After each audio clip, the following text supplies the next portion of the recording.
압축해서 기록하는 성경의 한 장을 선택하라면 어디를 선택하라고 그랬죠?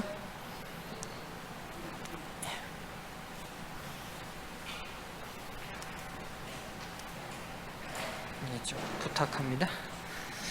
몇 장이죠?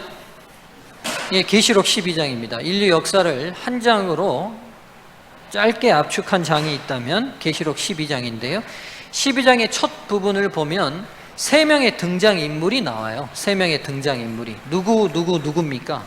1절과 2절을 보면 등장인물이 나오는데 여자가 나오고요. 아이가 나오고요. 용이 나옵니다. 이 세 명의 등장인물이 가장 처음에 언급된 성경의 장절이 있어요. 어딜까요? 가장 처음이니까 가장 처음 책이 창세기죠. 잘하셨습니다. 창세기 3장 15절 읽어보실까요? 한번 누가 찾아서 크게 한번 읽어보시죠.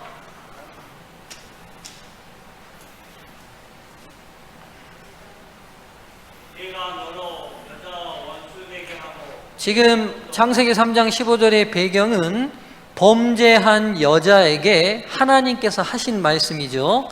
그러니까 내가 너로 여자와 원수가 되게 하고, 여기서 이제 내가는 누구시죠? 하나님이시고, 너는 지금 누굽니까? 너는 지금 창세기 3장 15절로 따지면 뱀이죠. 그렇죠? 뱀이 누구랑 원수가 되게 하시겠다고요?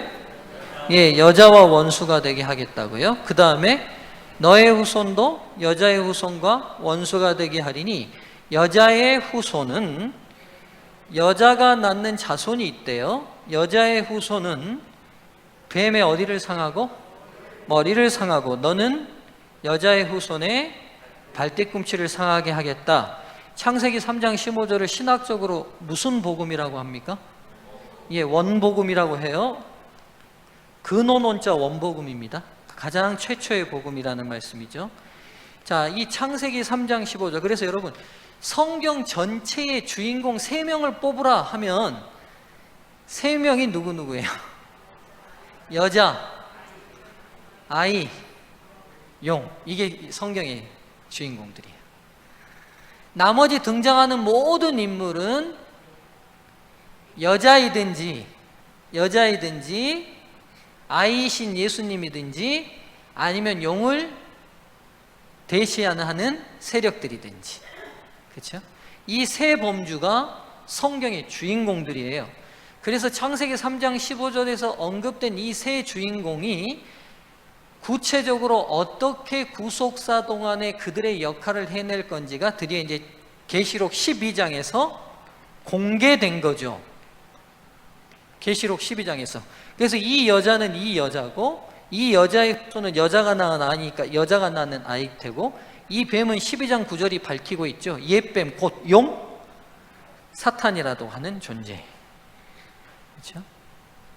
자, 이 세 존재가 하는 일들, 중요한 일들이, 이 여자는 누구를 낳아야 돼요? 이 아이를 낳아야 돼요. 여자를 통해서 메시아가 탄생하실 건데, 용은 이 아이를 어떻게 하려고 그래요? 죽이려고 하죠. 죽이려고 해요. 그러나 이제 이 6절까지의 내용을 보면 죽였어요. 죽이는 일에 실패했고, 이 아이는 어떻게 됐어요? 태어나서 지상의 사역을 다 마치고 그의 원래의 자리였던 어디로 돌아갑니까? 하나님 보좌 우편으로 돌아갑니다. 그러고 났더니만 이 아이를 낳았던 여자를, 이제 이 용이 누구를 공격해요? 아이를 낳은 여자를 공격해요. 그래서 하나님께서 이 여자를 얼마 동안 숨겨주시겠다? 광야로 보내서 얼마 동안? 1260일 동안 숨겨주시겠다는 내용이 이제 6절까지의 내용입니다. 그렇죠? 자, 그러니까 인류 역사는 아주 단순합니다.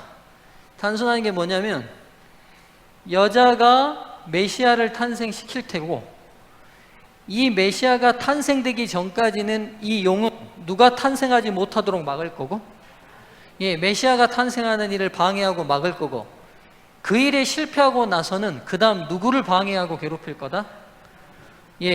아이를 낳은 여자를 공격할 것이다. 이게 인류 역사입니다. 지금 우리가 눈에 보이는 복잡다단한 경제산이 예술산이 이 모든 역사는 표피적으로 보이는 역사일 뿐이고, 실상은 뭐예요? 실상은, 그 밑에 실상은 경제로 얘기하든 그걸 사회로 얘기하든 문화전쟁으로 얘기하든 그 실상은 뭐냐면, 인류를 구원하겠다는 메시아의 탄생을 십자가 전까지는 계속해서 사단이 방해하는 역사고, 그리고 십자가 사건 이후로는 그 아이를 탄생시킨 여자를 끊임없이 공격하고 괴롭히는 역사가 십자가 이후의 역사라는 거죠. 그렇죠? 자, 이제 십자가 사건이 도대체 어떤 의미였는지가 이제 7절부터 12절까지 기록되어 있어요. 오늘 본문은 이 부분을 좀 깊이 다루도록 하겠습니다. 자, 7절부터 12절까지를 읽겠는데요. 자,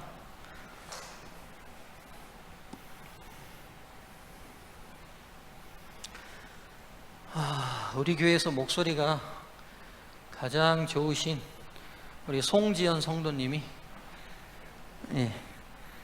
자, 한번 읽어주시면 좋겠습니다.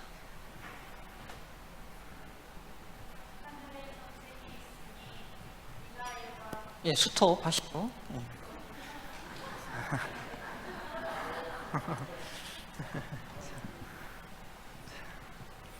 하늘에 전쟁이 있으니 미가엘과 그의 사자들이 용과 더불어 싸울세. 용과 그의 사자들도 싸우나 이기지 못하여 다시 하늘에서 그들이 있을 곳을 얻지 못한지라. 큰 용이 내쫓기니 옛뱀 곧 마귀라고도 하고 사탄이라고도 하며 온 천하를 꿰는 자라. 그가 땅으로 내쫓기니 그의 사자들도 그와 함께 내쫓기니라. 내가 또 들으니 하늘에 큰 음성이 있어 이르되, 이제 우리 하나님의 구원과 능력과 나라와 또 그 그리스도의 권세가 나타났으니 우리 형제들을 참소하던 자 곧 우리 하나님 앞에서 밤낮 참소하던 자가 쫓겨나고, 또 우리 형제들이 어린 양의 피와 자기들이 증언하는 말씀으로써 그를 이겼으니 그들은 죽기까지 자기들의 생명을 아끼지 아니하였도다. 그러므로 하늘과 그 가운데에 거하는 자들은 즐거워하라. 그러나 땅과 바다는 화 있을진저 이는 마귀가 자기의 때가 얼마 남지 않은 줄을 알므로 크게 분하여 너희에게 내려갔음이라 하더라. 아멘. 자, 이제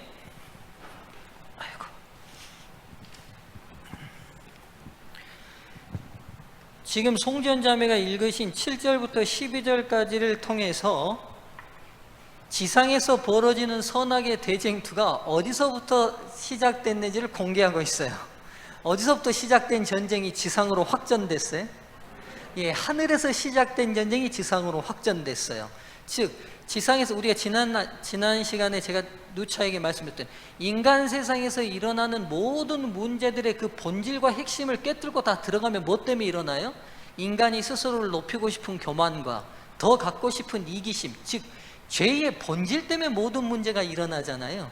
싸움이 왜 일어납니까? 분쟁이 왜 일어나요? 다툼이 왜 일어나요? 네 건 내 것이 없으면 싸움이 일어날 일도 없고, 서로가 높다고 인정하면 다툴 일도 없어요. 그렇잖아요. 부부간에도 왜 싸웁니까? 부자간에, 자식간에도 뭐 때문에 속상합니까? 그렇잖아요.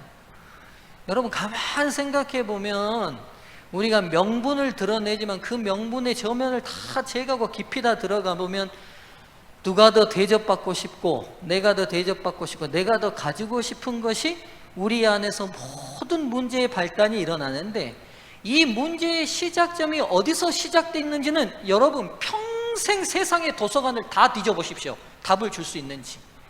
죄송한 얘기입니다만 제가 도서관 책을 다 안 봤습니다. 근데 안 봐도 알 건 한 가지 있어요. 세상 도서관을 여러분 다 뒤져봐도 지금 인간 세상에서 일어나고 있는 이 가장 본질적인 문제, 인간의 분쟁을 만들어낸 이 죄의 본질의 문제가 도대체 어디서 시작됐냐, 누구에게서 시작됐냐를 가르쳐주는 책이 있으면 제발 저한테 좀 찾아서 좀 갖다 줘 보십시오. 제가 지금까지 본 책 중에는 없어요.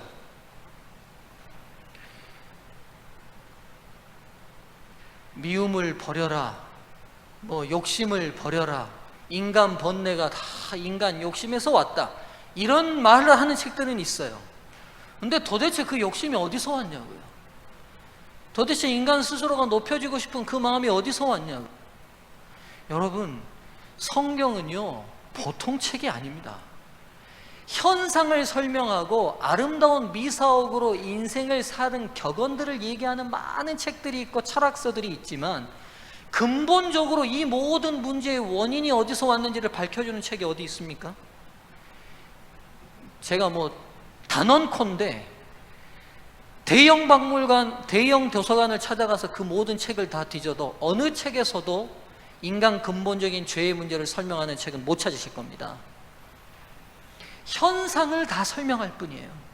근데 성경은요, 우리의 가장 근본적 문제인 이 모든 인생의 죄의 문제가 어디서 시작되는지를 아주 명료하게 얘기합니다.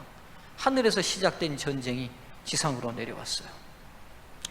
사단이 본인을 하나님의 보좌에 높이고자 하는 그의 욕심과 이기심이, 그 안에 들어온 그 본질이 오늘 이 땅으로 번져서 내려와서 오늘 이 모든 세상의 문제가 시작됐다고 성경은 우리에게 아주 단순하고 명료하게 공개합니다. 네.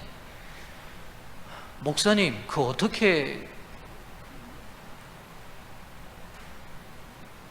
알 수 있습니까?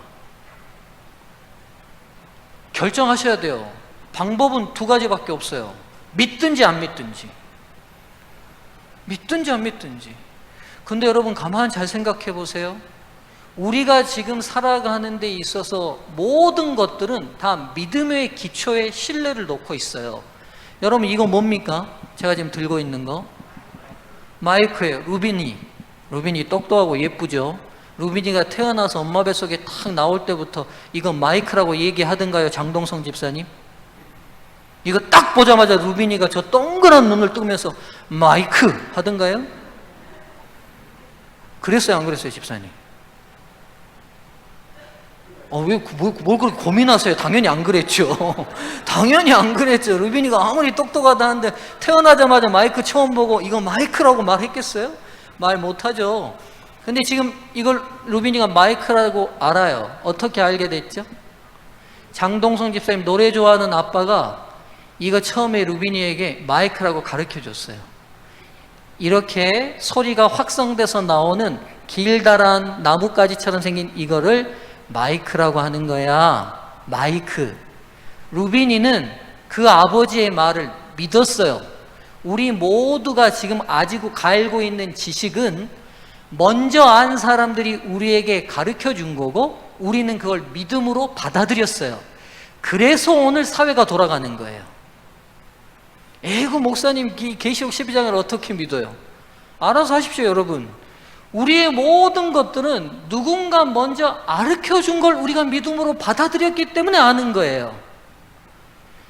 좋아요. 그럼 여러분 이거 안 믿으려면 우리가 왜 이기심과 욕심과 명예욕 때문에 분쟁이 있는지를 설명하는 뭔가가 있으면 저한테 좀 가르쳐 줘 보세요. 있으세요? 없잖아요. 그럼 뭐가 어려워요, 여러분? 아무데도 말 안 해주고 말해주는데 딱 한 군데 뭐 그거 믿으면 되는 거 아니에요? 믿으면 되잖아요. 예? 우리나라 녹음기 예전에 조선시대 때 이 축음기를 가져와가지고 막 사람들한테 들려주니까 조선 사람들은 한 번도 본 적이 없는 거예요. 서양 사람들이 틀어주면서 뭐라고 했냐면 이게 축음기라고 가르쳐 줬어요. 아무도 보지 못하는데 처음 아는 그 사람이 가르쳐 주니까 우리 모두가 이제는 다 축음기라고 다 알아요. 인류가 왜 죄에 휩싸였는지 세상 어디도 설명하지 못하고 가르쳐 주는 데가 없는데 오직 성경이 우리에게 가르쳐 줘요. 네. 뭐 어렵습니까? 그냥 믿으시면 되죠. 아무데도 말 안 해주잖아요. 믿으시면 되죠. 그러면 가르쳐주는데 믿으시면 되잖아요. 여러분, 여러 가지를 얘기할 때는요, 서로 비교해보고 뭐가 옳은 것인지를 따져야 돼요. 근데 어디도 얘기 안 해주고 딱 한국부터 얘기 안 해주면 두 가지 하나를 결정하시면 돼요. 모르고 평생 모르고 살든지, 그냥 우리가 왜 이렇게 사는지 나는 아무 관심 없어 그러고 살든지, 아니면 믿고 관심을 가지고 사시든지. 여러분, 성경 참 위대한 책입니다. 위대한 책이에요. 수없이 많은 과학자들이 빅뱅 이론을 얘기해서 우주가 어떻게 생겨났는지를 알려고 막 연구하잖아요. 막 우주가 막 폭발을 했대요. 보지도 않았으면서 말도 잘 지어내요. 막 폭발을 했대요. 막 폭발을 하고 지금도 뭐 팽창하고 뭐 어떻게 될지 모른대요. 그 사람들이 막 우리는 가보지도 못한 옥스퍼드 나오고 뭐 캠브리지 나오고 하버드 나오니까 거기에 주눅 들어가지고 그러지 않을까 생각해요. 여러분, 가만 생각해 보세요. 그분이 하버드를 나왔든 옥스퍼드를 나왔든 여기 이 지구에서 한 발짝이라도 나가보지도 않은 사람들이에요. 그 사람이든 우리든. 그렇잖아요. 그 사람들이 뭐 우주가 막 팽창해가지고 막 뭐 초저성에 뭐 별이 어떻게 막 폭파해가지고 지구가 만들어졌다는데, 가만 생각하면 가소로워요. 제가 볼 때는. 왜냐하면 아니 뭐 적어도 그 정도 알려면 화성이라도 좀 다녀오든지 뭐 태양계라도 좀 뚫고 나갔다 와보든지 뭐 그런 말 하면 좀 믿겠어요. 나는 안 가본 거니까. 본인도 이 지구에서 발붙이고 알아서 맨날 머릿속으로 생각만 한 거예요. 지구 밖 한 발짝도 못 나가보면서. 그러면서 그 사람들 말은 우리가 막 인용하고 막 배우려고 해요.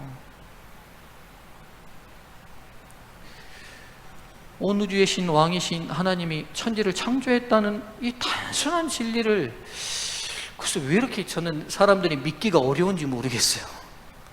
저는요, 그 지구가 폭발하면서 만들어졌다는 게 더 믿기가 힘들어요. 저는 그게 더 믿기가 어렵다니까요. 제 이성으로는 잘 이해가 안 돼요, 그분의 말이. 도리어 지성적인 존재께서 완벽한 계획 하에 생명이 살 수 있는 정확한 계산과 계획으로 만들어서 이 지구의 생명체를 움직이고 계신다는 것을 훨씬 저는 믿기가 쉽습니다. 네. 아이고, 잘 믿고 있는 여러분 앞에서 제가 강조할 필요가 없는데, 여러분 다른 분들한테 그렇게 강조하시라고 말씀드리는 겁니다. 자, 가죠. 그렇습니다. 이 지구상에서 벌어지고 있는 이 선과 악의, 여자와 아이와 용의 이 전쟁은 하늘의 전쟁이 확전돼서 내려온 겁니다. 그러면 이 전쟁사를, 선악의 전쟁사를 시간순으로 좀 정리할 필요가 있을 것 같아요. 첫 번째,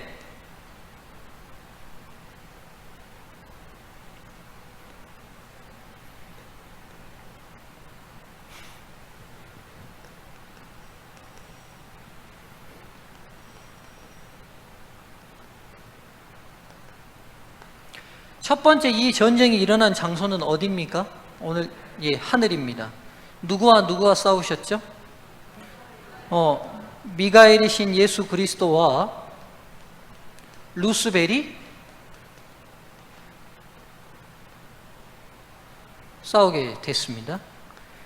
루스벨이 싸우게 된 이유는 단순합니다. 성경이 밝히고 있는 내용은 이사야 14장 13절로 14절에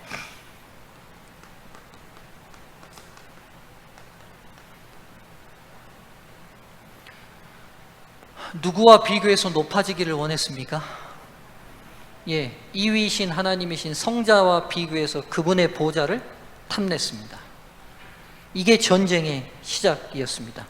피조된 존재가 존재를 망각하고 창조주의 자리를 넘보기 시작했습니다. 이 전쟁은 하늘 전 존재들에게 퍼졌어요. 그래서 하늘의 천사 3분의 1이 어느 편에 가담합니까? 네, 루스벨의 편에 가담합니다. 그들이 이 전쟁에서 승리합니까? 집니까? 지게 돼서 그들이 하늘에서 추방당하게 됩니다. 2차전이 어디서 벌어지냐면 지상으로 장소는 옮겨집니다. 옮겨져서 지상의 하나님의 대리자였던 아담과 뱀이 싸우게 되고, 이 전쟁에서 누가 승리합니까? 뱀이 승리합니다. 그러면서 하나님께서 지상의 권한을 누구에게 주셨어요? 아담에게 주셨어요. 그러니까 네가 너희를 이걸 다스리고 지배하고 관리하라고 주셨는데, 아담이 누구의 말을 들어버립니까? 뱀의 말을 들어버리면서 그 지상 권한이 누구에게로 넘어가 버리죠? 뱀에게로 넘어가 버립니다. 뱀에게로 넘어가 버려요.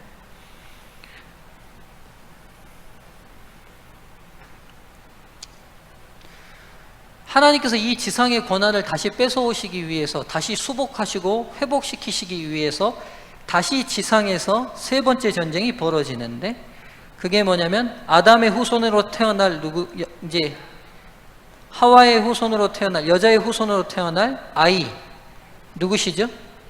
예수님과 뱀이 다시 충돌합니다. 이 전쟁에서 누가 승리합니까? 아이가 승리합니다. 이게 이제 십자가 사건이죠. 십자가 사건이에요. 지금 이 세 번째 대리전에서, 세 번째 전쟁에서 아이가 승리한 기쁨을 지금 계시록 우리가 지금 송지연 자매가 읽은 부분을 하늘이 노래하고 있는 거예요. 자, 여러분 이제 1차 전이 끝났을 때 이 사단과 그의 천사들은 하늘에 접근할 권한이 있었어요, 없었어요? 예, 그들이 지상으로 쫓아서 내려왔지만 아직 하늘에 올라갈 권한이 있었어요. 왜 있었어요? 그렇죠. 그가 지구의 대표권을 아담의 손에서 뺏었기 때문에 지구 대표자로 대신해서 아담 대신 그가 참석했던 거죠. 그러면서 십자가 사건 전까지 사탄이 계속 하늘에 오르면서 끊임없이 지금 노래하는 중에 우리 형제를 참소하던 자라고 돼 있잖아요. 그러니까 사단이 하는 일이 끊임없이 하나님의 사랑과 그분의 공법을 훼손시키는 거짓말을 하는 거잖아요. 하늘에 오르는 권한을 가지고 계속해서 그가 하늘 안에서도 변함없는 참소의 일을 했었던 것을 말하고 있죠. 그러나 십자가 사건 이후에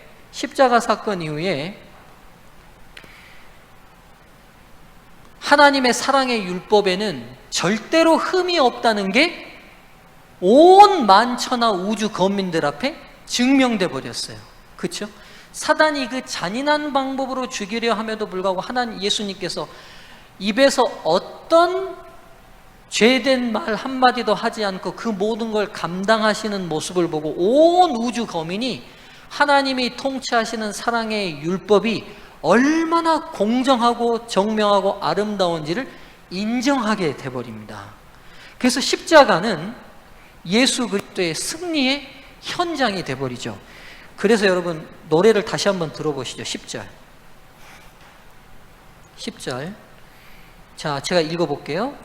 내가 또 들으니 하늘에 큰 음성이 있어 이르되 이제 우리 하나님의 구원과 능력과 나라와 또 그의 그리스도의 권세가 나타났으니 우리 형제들을 참소하던 자 곧 우리 하나님 앞에서 밤낮 참소하던 자가 쫓겨났고. 지금 여러분 이 장면을 보여주는 성경이 욥기예요. 욥기 아시겠죠? 이게 욥기랑 연결되는 장면이에요. 사단이 하늘에 올라가서 하늘 회의에 참석하고 난 다음에 그 회석상에서 뭐라고 하나님께 얘기합니까? 욥이 까닭 없이 하나님을 섬기겠습니까? 이렇게 말해요. 그렇죠? 이게 무슨 말이에요? 하나님의 사랑에 진정으로 자발적으로 그 사랑에 반응해서 순종하는 것처럼 보입니까? 천만의 말씀입니다. 하나님께서 뭐라도 물질적으로 그의 욕구를 채워주시고 그가 원하는 물질을 주시니까 좋아하는 거 아닙니까? 그러니까 하나님께서 뭐라 그러세요? 네, 그의 생명에 손만 대지 말고 그럼 네가 하고 싶은 대로 해보라고 허락하죠. 그러니까 어떻게 해요? 하루아침에 그의 재산을 다 잃고 자녀들이 다 죽는, 그리고 그의 몸에 헌대가 나서 기와장에서 긁는 고통을 겪게 하시잖아요. 그렇죠? 그러니까 지금 이게 무슨 초점이냐면, 하나님이 통치하시는 사랑의 율법은 물질적 소유가 오가기 때문에 만들어지는 게 아니에요. 생명을 주고 받은 관계가 내가 뭘 줬으니까, 뭘 받았으니까 서로 거래하는 게 아닌 것처럼, 하나님의 사랑은 순수하게 사랑 그 자체로 사랑하고 순종하는 것이 연결돼야 되는데, 사탄이 거기에 대해서 계속 참소해요. 거짓말하고 이간질시켜요. 아이고 뭐 하나님 그래서 욥이 좋아하는지요? 아니라고 말하죠. 그래서 하나님이 그걸 증명해 보이시죠. 내가 세운 온 우주의 율법의 가장 법의 기초인 사랑대로 욥이 순종하며 사는 것들을 증명해 보이겠다는 거예요. 그래서 욥이 어떻게 해요? 물질을 다 잃어버려도, 생명의 위협까지 느껴도 그가 본인 태어난 것을 한탄할 망정, 누구를 향해서는, 하나님의 사랑을 향해서는 그가 불신하거나 불만하거나 배신하지 않잖아요. 그렇죠? 그걸 보여주죠. 그러니까 지금 사탄이 욥기를 통해서 보면, 이 장과 연결을 시켜보면, 십자가 사건 이전에 끊임없이 아직도 하늘로 올라갈 수 있는 지상의 대행권을 행사하면서 계속해서 이 지상에서 하나님의 뜻대로 살아가는 당신의 백성들을 뭐하고 다녔던 거예요? 참소하고 다녔던 거예요. 하나님과 그들 사이에 맺어진 언약의 귀한 사랑이 순수한 하나님의 율법의 사랑에 순종하고자 하는 게 아니라는 것처럼 계속 하늘을 이간질시키고 다녔던 거죠. 이해되시죠? 자, 11절. 또 우리 형제들이 어린 양의 피와 자기들이 증언하는 말씀으로써 그를 이겼으니 그들은 죽기까지 자기들의 생명을 아끼지 아니하였도다. 예수 그리스도의 보혈의 거룩하신 사랑의 힘에 힘입어 지상의 성도들이 죽기까지 하나님을 향한 사랑을 어떻게 했어요? 지키고 굳건히 이겨냈어요. 그럼을 통해서 하나님이 세우신 율법이 얼마나 공정하고 바르고 온 우주를 지배하는 가장 정당한 법칙인지를 증명해내게 된 거죠. 쉽게 예를 들게요. 힘드신 것 같아서. 춘향가 다 아시죠? 춘향전 다 아시죠? 자, 춘향이와 이몽룡이 이팔청춘 사랑을 맺게 됩니다. 신분의 차를 극복하고, 그쵸? 그리고 이몽룡이 떠나게 돼요. 변학도가 와가지고 모든 감언이설로 네가 나를 사랑하면 모든 걸 다 주겠다고 하게 말 안 되니까 나중에는 이제 혹독한 고문으로. 여러분 그 신앙인의 심정으로 춘향가를 한번 전편을 좀 들어보십시오. 아니면 춘향전을 좀 읽어보세요. 깊이 있게.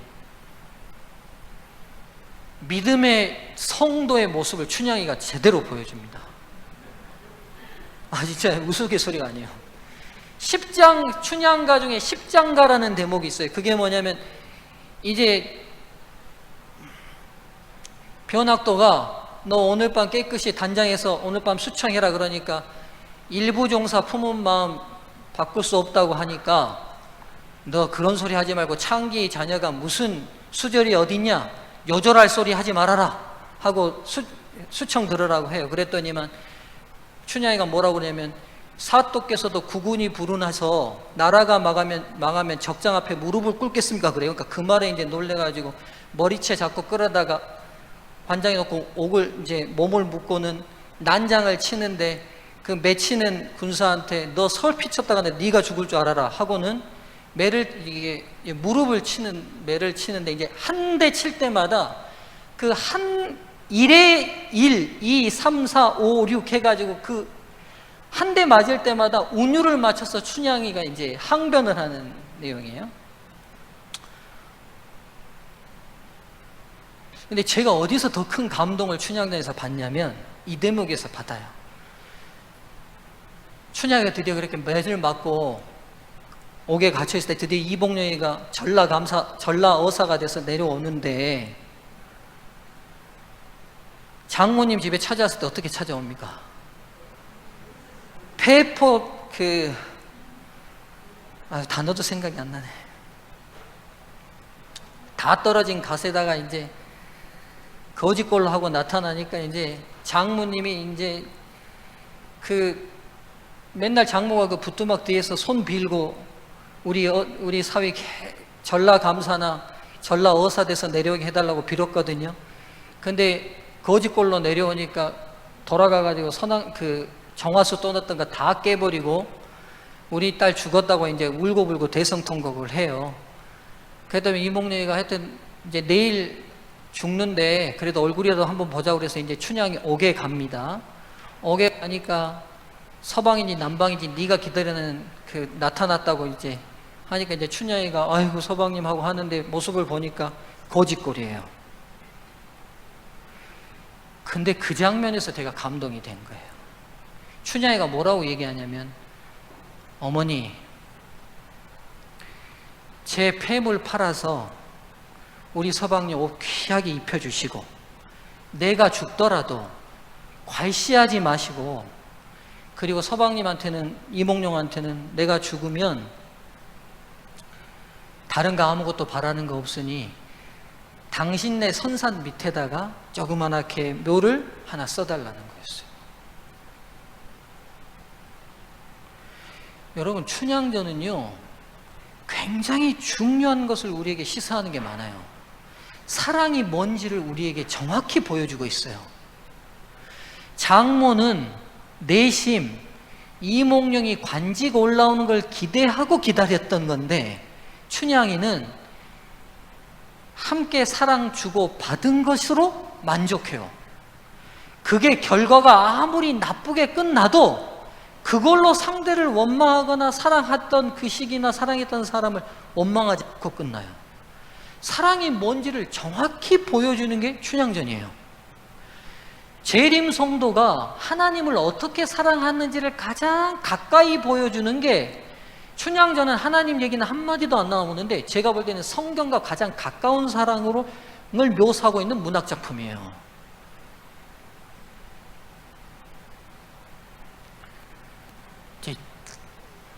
쉽게 설명한다고 설명드렸습니다.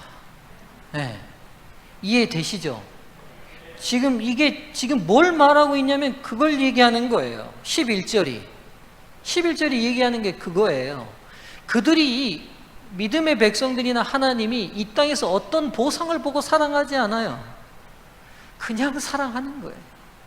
그분이 내 아버지고 내가 그분이 내 자녀이기 때문에 그분이 나에게 내가 원하는 어떤 필요를 다 채우지 않아도 그냥 사랑하는 거예요.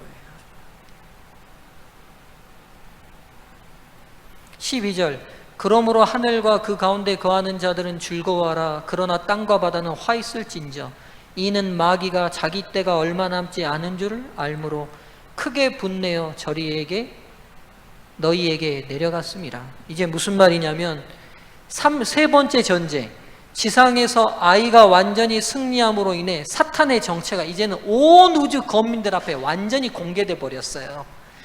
그가 그동안 하늘에서 일으켰던 모든 반역 그리고 하나님의 율법이 잘못됐다고 말했던 그 모든 것들이 철저히 거짓말이라는 게 십자가를 통해서 증명이 돼버렸어요.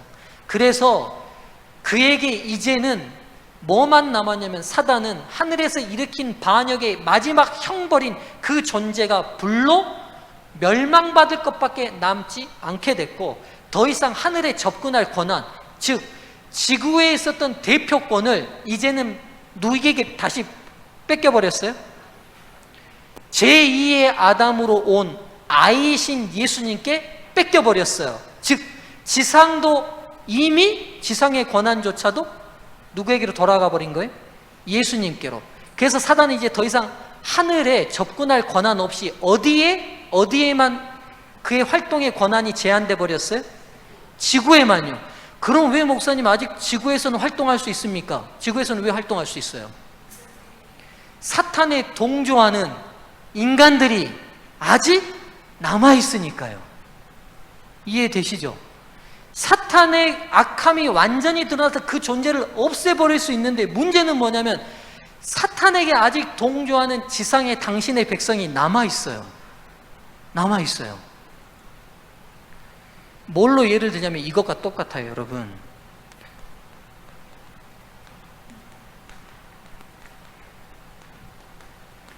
여러분, 기결수, 미결수 아시죠?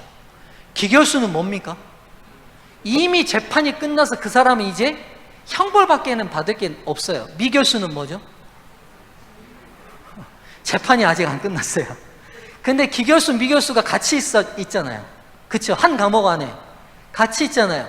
이 지구가 그 상태라는 거예요. 지금 상태가. 십자가 사건 이후에 이 지구가 기결수인 사탄과 그의 악한 천사와 미결수인 아직도 기회가 있는 당신의 백성들이 같이 있는 일종의 감옥과 같은 형태가 돼버린 거죠. 왜냐하면 사탄이 더 이상 지구 대표권을 가지고 하늘이나 다른 도성으로 갈 수 없어요. 이제는 더 이상. 그러니까 이 지구가 일종의 감옥처럼 된 거예요. 베드로전서 2장 4절이 그 말을 하고 있는 거예요. 이해되시죠? 그러면서 이제 사탄이 이제 더 이상 그의 활동 범위가 감옥 문 밖으로 못 나가니까 감옥 안에 있는 아직도 속고 있는 감옥 안의 미결수들을 이제 이 미결수들을 완전히 꼬셔서 자기처럼 기결수 되게 하는 일이 그의 유일한 일로 남은 거죠. 그러니까 이 땅에 뭔 내어 내려갔다고요? 분을 내어 내려갔다고요. 예수님을 이기지 못한 그 분냄을 이제 누구에게 쏟아붓겠다는 거죠? 예, 지상에 있는 교회에게 쏟아붓겠다는 거죠.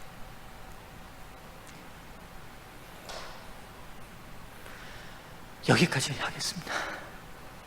네.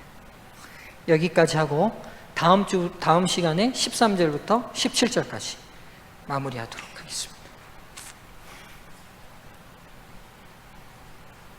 성도님들이시여, 한 주 동안 어떻게 사셨든지 관계없이, 우리의 눈앞에 보이는 어떤 현상과 관계없이 하나님께서는 당신의 나라를 이루어 가시고 계시는 시간표가 계속 진행되고 있다는 사실을 기억하시고 믿음으로 이 안식에 새 힘 얻게 되시기를 간절히 바라겠습니다. 기도하겠습니다. 우리 은혜롭고 자비하신 하나님, 한 주 동안도 저희들의 생애를 인도해 주셔서 감사합니다. 복된 안식일, 한 주를 살며 지치고 피곤한 몸으로 주의 전에 나왔으나 말씀으로 새 힘 주심을 인해 감사합니다. 우리의 눈이 이 땅에 보이는 있다가 없어질 것 때문에 너무 마음 쏟고 지치지 않게 도와주시고 영원한 하늘을 소망하는 선악의 대쟁투에 하나님 하시는 사역에 초점을 맞추고 이미 이루신 승리를 우리의 것으로 받아들이는 복된 안식일 되게 도와주시옵소서.